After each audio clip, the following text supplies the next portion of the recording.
बिस्मिल्लाहिर्रहमानिर्रहीम। अस्सलाम वालेकुम बच्चों, मेरा नाम मोहम्मद इकबाल है और मैं यूनिक ग्रुप ऑफ इंस्टीट्यूशन में इकनॉमिक्स पढ़ाता हूँ। दुआ है अल्लाह रब्बुल इज़्ज़त आपके अहले खाना तमाम इंसानों को हर तरह की आजमाइश, तकलीफ़, मुसीबत से महफूज फरमाए।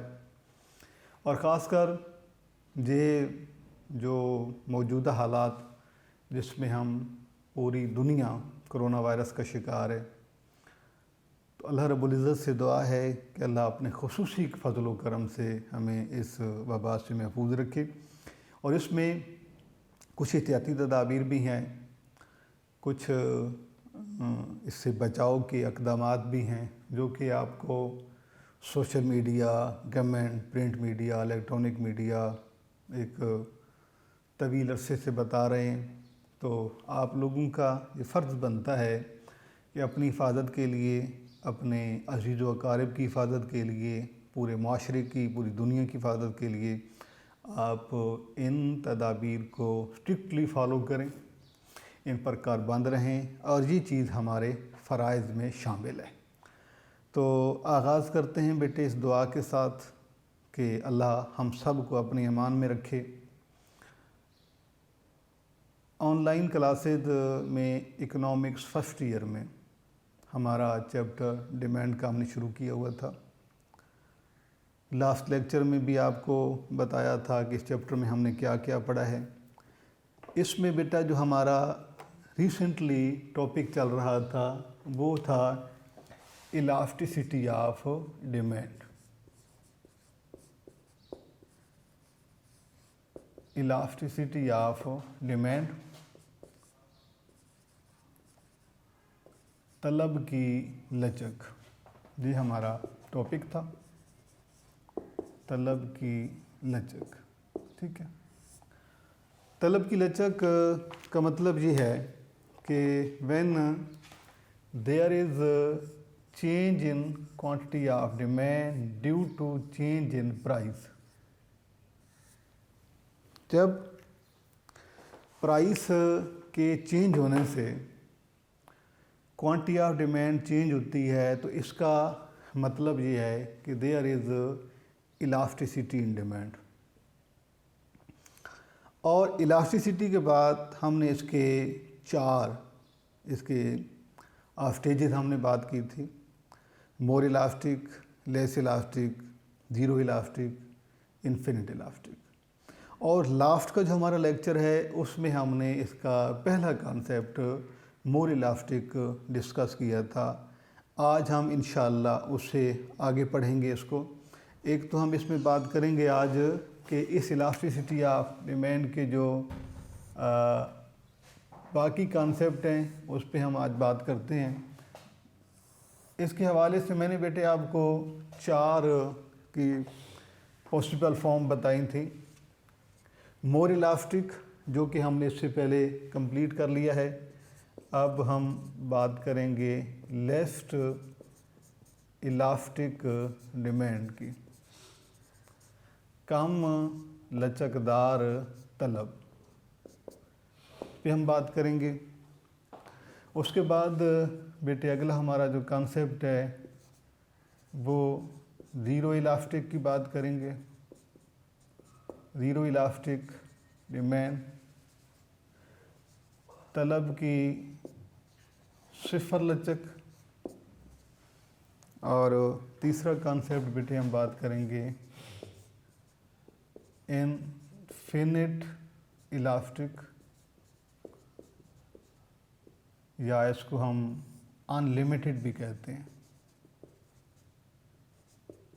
अनलिमिटेड इलास्टिक डिमांड यानी लामहदूद तलब की लचक। ये हमारा अब मौजूदा उन्वान है। तो तीनों में,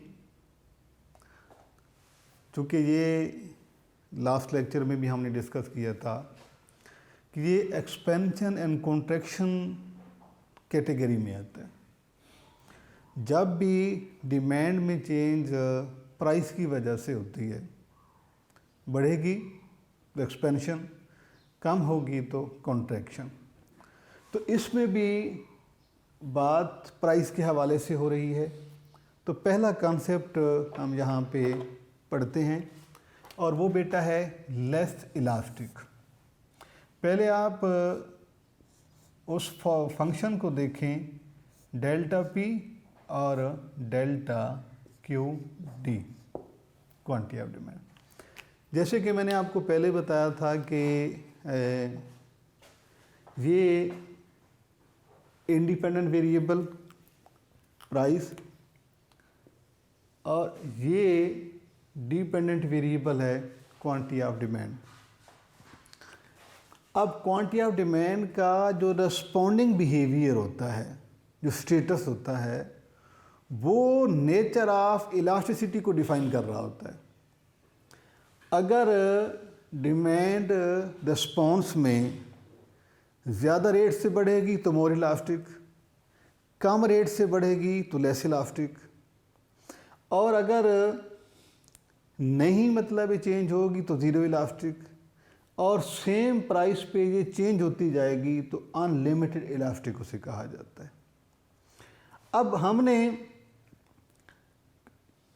ये देखना है कि डिमांड का रिस्पॉन्स क्या है प्राइस में चेंज से। लास्ट टॉपिक में हमने पढ़ा था कि प्राइस में चेंज से डिमांड बहुत ज़्यादा रिस्पॉन्स करती है, बहुत ज़्यादा चेंज हो जाती है, तो उसका मतलब ये मोर इलास्टिक है। अब हमने जो आज कॉन्सेप्ट पढ़ना है बेटे, वो है लेस इलास्टिक। इसका मतलब ये है कि इसमें डिमांड जो है वो कम रेट से चेंज होगी, और इसी कॉन्सेप्ट को जो है हम लेस इलास्टिक कहते हैं। इसकी डेफिनेशन बेटे हम जब लिखेंगे कि less elastic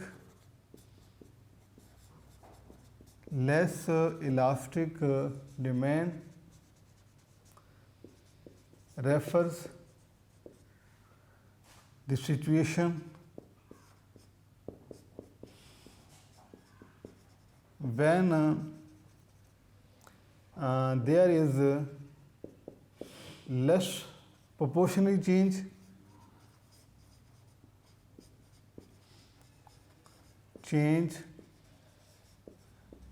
in quantity of demand due to change in price. कि इसमें जो है, इसमें लेस चेंज होगी, less proportionally as compare to price, यानी प्राइस की निस्बत डिमांड में कम शरह से तब्दीली आएगी। अगर आप इसे उर्दू में इसके साथ लिखना चाहें तो उर्दू में इसका कॉन्सेप्ट जो बनता है लेस इलास्टिक का, ये एक लम्हे के लिए मैं इसको रेज़ कर देता हूँ ताकि ये वाला जो कॉन्सेप्ट है इसको आप मुकम्मल तौर पे मैं पढ़ा दूँ। जी, यहाँ पे कम लचकदार की ऐसी सूरत हाल जिसमें मिकदार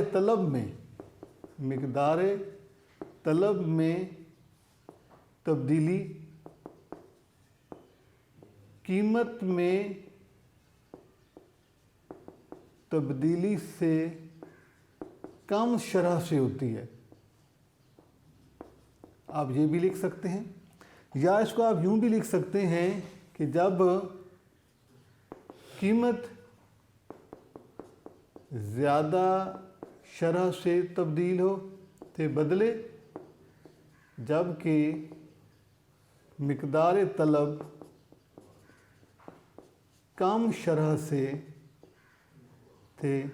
तब्दील हो, तो उसे जो है हम कम लचकदार कहते हैं। अब ये भी यही सूरत है इसके बयान करने की, और ये भी है। इंग्लिश में आप ये भी कह सकते हैं कि when there is large change in price and less change in quantity of demand, या ये भी हो सकता है कि when there is less change in demand due to huge change in price, कि कीमत में ज़्यादा तब्दीली आए, जबकि मिकदार तलब में कम शरह से तब्दीली आए तो उसे कम लचकदार यानी लेस इलास्टिक कहा जाता है। अब आपने बेटे जब इसका डायग्राम बनाना है तो यहाँ इस कॉलम में आपने प्राइस ले ली है, इस कॉलम में आपने क्वांटिटी ऑफ डिमांड ली, तो इसमें भी आपने जो बात आपने यहाँ पर लिखी है कि प्राइस में चेंज ज़्यादा शरह से होगी जबकि डिमांड में जो चेंज है कम शरह से होगी, जो बात आपने वहाँ लिखी है आपने जहाँ भी वही लिखनी है। डाटा आप जितना सिंपल लेंगे उतना उसके लिए फ़ायदेमंद रहेगा। मसलन अगर आप प्राइस लेते 8 और आप डिमांड ले लेते हैं 10, प्राइस को आप 8 से 2 यानी 4 टाइम आपने कम कर दें, डिमांड को आप 10 से 20 कर देते हैं। अब आपने ये नहीं सोचना कि इसमें जो है हमारे कुछ स्टूडेंट्स ऐसे भी हैं कि जो कहते हैं जी कि इसमें तो 6 नंबर की चेंज है तो ये कम है, जब इसमें जो है वो 10 की है जो ज़्यादा है। आपने इसको नहीं देखना, आपने उसको नंबर ऑफ चेंजेस को देखना है। ये 8 से 2 हुई है यानी 4 टाइम कम हो गई है प्राइस, जबकि डिमांड जो है वो सिर्फ डबल हुई है, एक 1 टाइम इंक्रीज हुई है, तो ये लेस इलास्टिक को शो करता है। जब आप इसका डायग्राम बनाते हैं तो डायग्राम में भी आपने इसी बात को बेटे शो करना है। अगर आप ज़्यादा मुनासिब समझें तो आप इस टेबल की भी एक्सप्लेनेशन लिख सकते हैं कि टेबल में जो है वो क्या बताया जा रहा है। टेबल की एक्सप्लेनेशन बहुत सिंपल है, उसमें आप सिर्फ ये बताते हैं कि इन this table there are 2 columns. In one column there is price and in second column there is quantity of demand. When price is 8, quantity of demand is 10. Price falls 4 times, यानी 8 to 2 and quantity of demand is only double. It means there is less proportionally change in quantity of demand due to change in price. कि कीमत में यानी मिकदार तलब में कम शरह से तब्दीली आई है as compare to change in price. और इसी बात को मेरे बच्चे आपने यहाँ पर जो है वो शो करना है, ठीक है जी। 2, 4, 6, 8, 10 और यहाँ पे आप 10, 20, 30, 40, 50। पहला पॉइंट है 8 और 10 का, आप 8 और 10 को आप मिलाते हैं तो ये पॉइंट आपके पास आता है। उसके बाद है 2 और 20। ये अब आप ये डिमांड कर्व आपका बनता है डी। ये इस बात की को वाज़े कर रहा है कि देयर इज़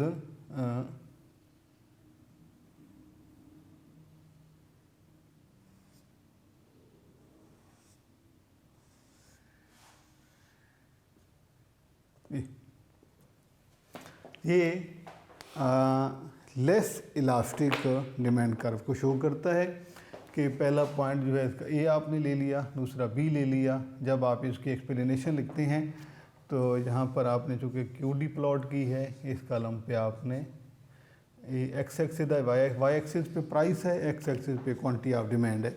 और इसकी जब एक्सप्लेनेशन वही पैटर्न है जो कि आपने इससे पहले किया है कि आपने इसमें लिखना ही है कि in this diagram quantity of demand is taken on x-axis while price is plotted on y-axis. When price of good is 8, quantity is 10. When price fall 8 up to 2, demand increases 10 to 20. We go at point B. By joining A and B, we built a diagram, a curve recording negative slope demand curve that shows less elasticity या less elastic demand curve. तो ये बेटे आपने इसमें लिखना है। अब अगर फ़र्ज करते हैं जिस तरह से आप जी पहले मैंने आपको मोर इलास्टिक पढ़ाया है और उसके बाद फिर हमने लेस इलास्टिक की बात की है। अगर इसमें सवाल आपसे ये पूछा जाता है कि differentiate more elastic and less elastic with the help of table and diagram, तो चार मैंने आपको बताया था कि इसकी चार हमने केस पढ़ने हैं, मोर elastic, less elastic, zero elastic and infinite elastic. अब इन दोनों में जो है मोर इलास्टिक और लेस इलास्टिक के इस सूरत में पेपर में के अमकानात हो सकते हैं कि मुमकिन है आपसे पेपर में जो सवाल पूछ लिया जाता है कि इन दोनों में क्या डिफरेंस है, यानी explain the difference between more elastic and less elastic demand curve with the help of table and diagram. तो उसमें बेटे आपने जवाब में सबसे पहले आपने जो भी आपने लेना है, चाहे आप मोर इलास्टिक लेना चाहें या आप लेस इलास्टिक लेना चाहें, इसका पैटर्न मैं आपको समझा देता हूं कि आपने कैसे करना है। उसके बाद जो है ये नेक्स्ट क्वेश्चन आपको मैं सॉल्व करवाता हूं। जी बेटा, जब ये सवाल आपसे पूछा जाएगा कि आप मोर इलास्टिक को या लेस इलास्टिक को डिफ़ाइन आप करते हैं, तो उसका अगर आप करते हैं सबसे पहले मोर इलास्टिक को डिफ़ाइन, मोर इलास्टिक को सबसे पहले बेटे आपने यहाँ पर पहले स्टेप में आपने इसको डिफ़ाइन करना है। डिफ़ाइन का मतलब ये है कि आपने बताना है कि मोर इलास्टिक बेसिकली कंसेप्ट है क्या। उसके बाद आपने इसका टेबल बनाना है, टेबल आपको मैंने बना के दिया था। इसके बाद अगर आप चाहें तो आप टेबल को जो है वो इसकी एक्सप्लेनेशन लिख सकते हैं, यानी आप इसे एक्सप्लेन कर दें। उसके बाद नेक्स्ट जो है आप डायग्राम बिल्ड करते हैं और उसके बाद डायग्राम को आपने इसको एक्सप्लेनेशन करनी है डायग्राम की, तो ये आपका क्वेश्चन जो है वो मुकम्मल हो जाता है। इसी तरीके से आपने मोर इलास्टिक का करना है और उसके बाद आपने लेस इलास्टिक का भी आपने ऐसे ही बताना है। तो ये क्योंकि इसमें हम जब को की अरेंजमेंट को हम इरेगुलर कर देते हैं, क्वेश्चन गलत हो जाता है। कल भी आपको यही बात समझाई है, आपके लास्ट के लेक्चर में भी आपको यही बताया था कि पहले जो है हमारा इकोनॉमिक्स के तमाम जो स्टेप होते हैं जो एक दूसरे के साथ कोरिलेटेड होते हैं, जुड़े हुए होते हैं, हम उसी बात को पहले वर्डिंग में बयान कर रहे होते हैं, फिर उसी बात का हम टेबल बना रहे होते हैं और उसके बाद फिर उसी को जो है हम डायग्राम की शक्ल में बता रहे होते हैं। तो अब चूँकि हम जब एक गलती करते हैं एक जगह पर, तो फिर डेफिनेटली जो होता है फिर वो अगर हमारी वर्डिंग गलत हो जाती है तो फिर हमने उसी को टेबल में शो करना होता है, फिर टेबल गलत हो सकता है। अगर टेबल गलत होता है तो फिर उसी को हमने आगे डायग्राम फॉर्म में लेके आना होता है, तो डायग्राम में भी गलती के इम्कानात रह जाते हैं। इसलिए आपने बहुत मुहतात रहना है, ख़ासकर इस हवाले से कि जो भी आप जहाँ पे डायग्राम बना रहे हैं वो बिल्कुल पर्टिकुलर होना चाहिए। एक्सप्लेनेशन के अंदर भी ख़ासकर जब हम एक्सप्लेन करते हैं तो जो आपने जहाँ पर इसके पॉइंट लिखे हुए होते हैं बेटे आपने वही बता देने होते हैं। जी, तो ये हमारा जो है अभी तक हमने इसके 3 कॉन्सेप्ट पढ़े हैं। इसके बाद अगला जो हमारा कॉन्सेप्ट है वो बेटे है ज़ीरो इलास्टिक का, यानी इलास्टिसिटी ऑफ डिमांड में हमने इसके बाद ज़ीरो इलास्टिसिटी की बात करनी है कि बुनियादी तौर पर ज़ीरो इलास्टिसिटी है क्या। जी,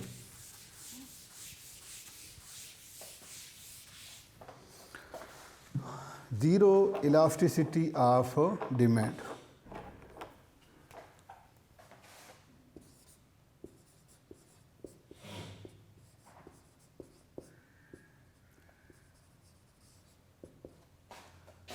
ज़ीरो इलास्टिसिटी ऑफ डिमांड, तलब की सिफर लचक।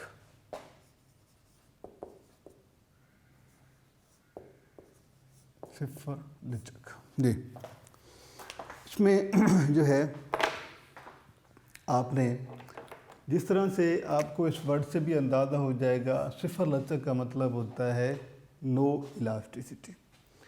अगर हम उसी फंक्शन की बात करते हैं जो कि हमने आगाज़ में लिखा है, Q D is the function of P, इसमें डेल्टा पी का मतलब है change in price, independent variable है, और इसके जवाब में there is change in quantity of demand. अब यही कंसेप्ट हम लास्ट लेक्चर में भी हमने यही डिस्कस किया है और अब भी हम यही कर रहे हैं कि इस प्राइस में चेंज से डिमांड में चेंज आता है, ये वाला। अब अगर इसमें जो है डिमांड में चेंज ज़्यादा शरह से आएगा तो मोर इलास्टिक, कम शरह से आएगा तो लेस इलास्टिक, वो हमने दोनों पढ़ लिए। अब यहाँ पर नो चेंज होगा तो इसका मतलब है ज़ीरो इलास्टिक, यानी there is no elasticity in demand. हम इसको यूँ लिख सकते हैं कि when there is no change in quantity of demand due to change in price, के कीमत में तब्दीली से, यानी जब कीमत के बदलने से मिक़दार तलब में कोई तब्दीली ना आए तो इसे सिफर लचक कहा जाता है। सिफर लचक कहा जाता है कि जब कीमत तो बदले लेकिन मिक़दार तलब में कोई तब्दीली ना आए तो इस कॉन्सेप्ट को जो है वो ज़ीरो इलास्टिक कहा जाता है। इसका टेबल बेटे हम इस तरह से बनाते हैं कि ये टेबल आप ज़ीरो इलास्टिक का बनाएंगे। पहले कॉलम में प्राइस है, अगले कॉलम में क्वांटिटी ऑफ डिमांड है।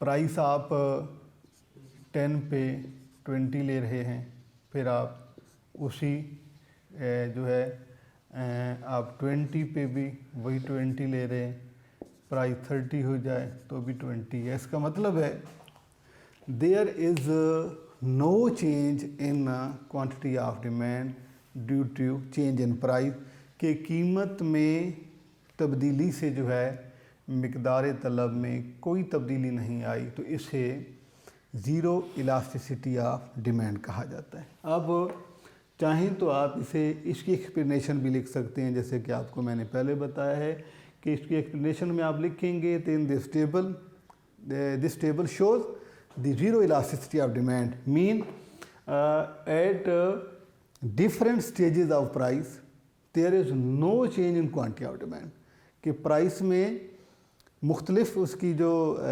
सतह हैं, कीमत कम भी हो रही है, ज़्यादा भी हो रही है, तो क्वांटिटी ऑफ डिमांड में कोई चेंज नहीं है। सपोज देखें कि 10 से 20 हो जाए तो अभी ये 10, 20, 30 कीमत इंक्रीज़ हो रही है लेकिन डिमांड कांस्टेंट है, या फॉल करके देख लें 30, 20, 10 तो भी price quantity of demand constant है।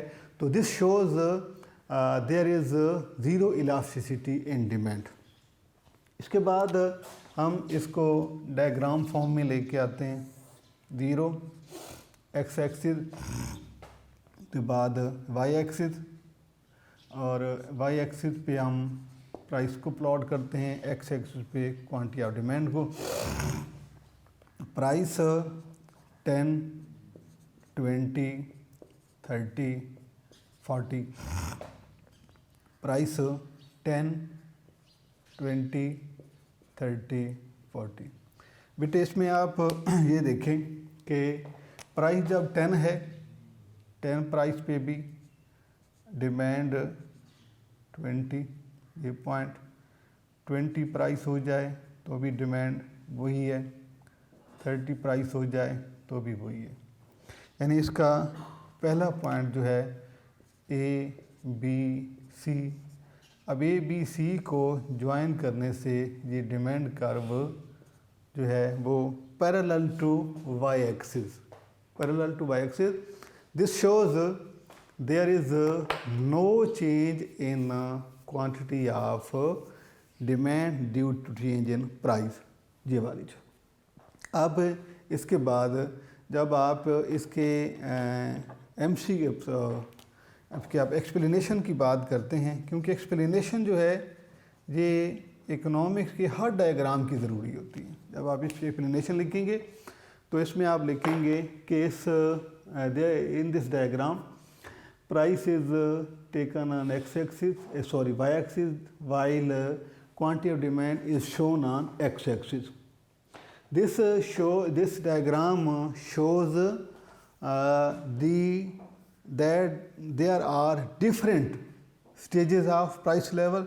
There are different levels of prices, but there is a same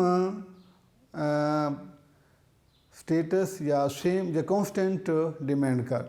On price level 10, quantity of demand is 20, we get point A. When price increases 10 up to 20, but there is no change quantity of demand, that is we get point B. On increasing price more, 20 up to 30, there is no change in quantity of demand, that is shown in point C. Points A, B, C. By joining the points A, B, C, we built a demand curve that is parallel to y-axis and it shows zero elasticity of demand. Urdu वाले बच्चे जो हैं वो इसमें लिख सकते हैं कि इस डायग्राम में वाई एक्सिस पर कीमत और एक्स एक्सिस पर मिकदार तलब को दिखाया गया है। ये डायग्राम गैर लचकदार या सिफर तलब की लचक की वजाहत करता है कि जिस तरह से कीमत की मुख्तलिफ सतहें होने के बावजूद भी मिकदार तलब जो है वो साकिन है। जिस तरह से कीमत 10 है तो मिकदार तलब 20 है, नुक्ता ए से ज़ाहिर किया गया है। कीमत 10 से 20 होने की सूरत में भी मिकदार तलब मुअय्यन है जो कि पॉइंट बी से ज़ाहिर है। और इसके बाद कि जब कीमत 20 से 30 होती है, बढ़ती है, तो भी मिकदार तलब साकिन है। नुकात ए बी सी को मिलाने से हमें गैर लचकदार या सिफर लचक का ख़त तलब हासिल होता है जो कि वाई एक्सिस के मुतवाज़ी है। तो बेटे हमने अब तक जो है एक कॉन्सेप्ट और इंट्रोडक्शन हमने इससे पहले लेक्चर में पढ़ा था। अब रिसेंटली लेक्चर में हमने दो चीज़ें पढ़ी हैं, एक लेस इलास्टिक और दूसरा जीरो इलास्टिक। इंशाअल्लाह इसके बाद एक कॉन्सेप्ट इसमें रह गया है इन्फिनिट इलास्टिक का, वो पढ़ने के बाद इंशाल्लाह आपको जो है इसका फार्मूला मैं प्रूव करके दूंगा, वो हमारे अगले लेक्चर में होगा। अल्लाह हाफ़िज़।